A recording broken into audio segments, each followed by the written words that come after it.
The bottom line is, Europe can't afford to decouple from China.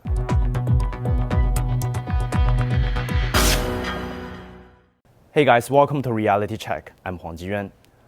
China has been a real popular destination for European leaders to visit these days. Since late last year, we've had many: German Chancellor, European Council President, and the Spanish Prime Minister. The French President and the European Commission President are here right now. And according to reports, we might be getting German Foreign Minister and EU's top diplomat soon. Calling it a honeymoon may be going too far. So let's settle with a new breaking it in period. I think the dominant trend in the European Union is an understanding that there is no positive alternative to a productive cooperation between China and the EU, given the size of the Chinese market with its largest purchasing power in the world. In 2022, China-EU trade was at $847.3 billion. China and the EU were each other's second largest trading partners. China is one of the largest sources of tourists for Europe. In 2019, before the pandemic hit, China generated over 125 billion euros in overseas spending. In France alone, that figure was about 3.5 billion, generated by 2.2 million Chinese visiting France. Now, we used to talk about this as some sort of a frontier for China-EU relationships, but they are really the baseline today. Geopolitics changed it. The biggest two factors, the United States and the Ukraine crisis, and they are linked. This is a description from the Politico about Emmanuel Macron's visit to China. On Ukraine, White House aides ruefully recalled Macron's failed attempts to insert himself as a peacemaker with Putin.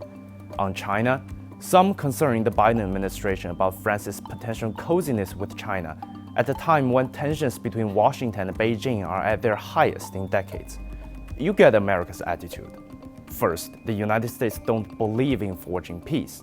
Second, the United States want Europe to toe the line when it comes to China. But that's not shared by all Europeans.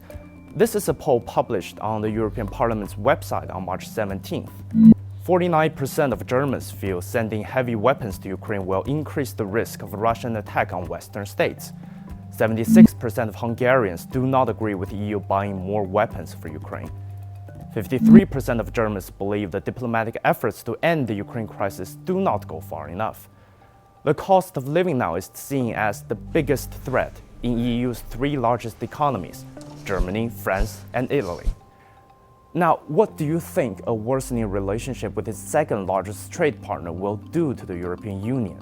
I've been reaching out quite a lot and talking to different people, and I have to say that I'm very encouraged by the wealth of the enthusiasm and the warmth towards China by the European people. I've talked to politicians and the member states of the EU. I'm also encouraged by the political support that having a good relationship between China and the EU is enjoying among the politicians and also the governments.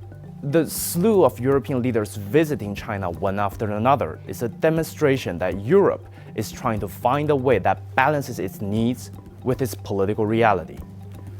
The Channel News Asia describes this as EU seeking a reset with China. It's not a reset. It's the two sides finding new paths forward under this new reality we're facing.